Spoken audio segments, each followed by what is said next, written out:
అందరికీ ప్రైజ్లా. ఈరోజు దినపాఠం అనుదిన వాక్యం నుండి 1 సమూయేలు 24వ అధ్యాయం చదువుకుందాం. సౌలు ఫిలిష్తీయులను తరుముట మాని తిరిగి రాగా దావీదు ఎన్గేది అరణ్యమందున్నాడని అతనికి వర్తమానం వచ్చెను. అప్పుడు సౌలు ఇశ్రాయేలీలందరిలో నుండి 3000 మందిని ఏర్పరచుకొని వచ్చి కొండమేకలకు వాసములగు శిలాపర్వతముల మీద దావీదుని అతని జనులను వెదకుటకై బయలుదేరెను. మార్గముననున్న గొర్రెదొడ్లకు అతడు రాగా అక్కడ గుహ ఒకటి కనబడెను. అందులో సౌలు శంఖానివర్తికి పోగా దావీదును అతని జనులను ఆ గుహ లోపలి భాగములలో ఉండిరి గనుక దావీదు జనులు, అదిగో, నీ దృష్టికి ఏది మంచిదో అది నీవు అతనికి చేయునట్లు నీ శత్రువుని నీ చేతికి అప్పగింతునని యెహోవా నీతో చెప్పిన దినము వచ్చెనని అతనితో అనగా, దావీదు లేచి వచ్చి సౌలునకు తెలియకుండా అతని పైవస్త్రపు చెంగును కోసెను. సౌలు పైవస్త్రమును తాను కోసెనని దావీదు మనసు నొచ్చి, ఇతడు యెహోవా చేత అభిషేకము నొందినవాడు గనుక యెహోవా చేత అభిషిక్తుడైన నా ప్రభువునకు నేను ఈ కార్యము చేయను, యెహోవాను బట్టి అతను నేను చంపను అని తన జనులతో చెప్పెను. ఈ మాటలు చెప్పి దావీదు తన జనులను అడ్డగించి సౌలు మీదికి పోనీయక వారిని ఆపెను. తరువాత సౌలు లేచి గుహలో నుండి బయలు వెళ్ళి మార్గమున పోయెను. అప్పుడు దావీదు లేచి గుహలో నుండి బయలు వెళ్ళి, నా ఏలినవాడా రాజా అని సౌలు వెనుక నుండి కేకవేయగా సౌలు వెనక చూచెను. దావీదు నేల సాష్టాంగపడి నమస్కారం చేసి సౌలుతో ఇట్లనెను, దావీదు నీకు కీడు చేయని ఉద్దేశించుచున్నాడని జనులు చెప్పిన మాటలు నీవెందుకు వినుచున్నావు? ఆలోచించుము.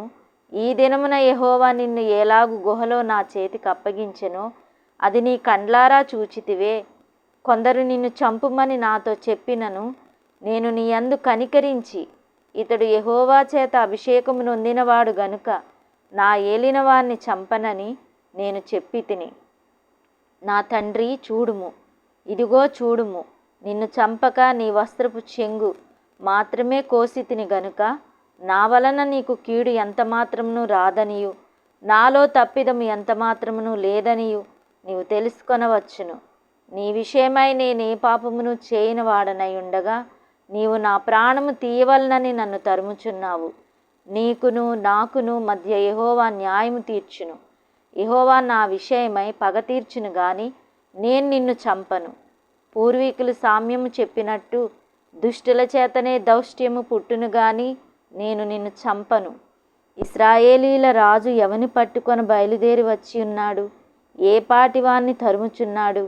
చచ్చిన కుక్కను గదా, మిన్నల్లిని గదా? యెహోవా నీకును నాకును మధ్య న్యాయాధిపతి అయి తీర్పు తీర్చునుగాక.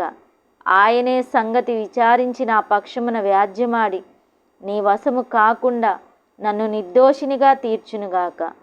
దావీదు ఈ మాటలు సౌలుతో మాట్లాడి చాలింపగా సౌలు, దావీదా నాయనా, ఈ పలుకు నీదేనా అని బిగ్గరగా ఏడ్చి దావీదుతో ఇట్లనెను, యెహోవా నన్ను నీ చేతికి అప్పగింపగా నన్ను చంపక విడిచినందుకు ఈ దినమున నీవు నా అపకారమునకు ఉపకారం చేసిన వాడవై నా ఎడల నీకున్న ఉపకార బుద్ధిని వెల్లడిచేసితివి గనుక నీవు నాకంటే నీతిపరుడవు.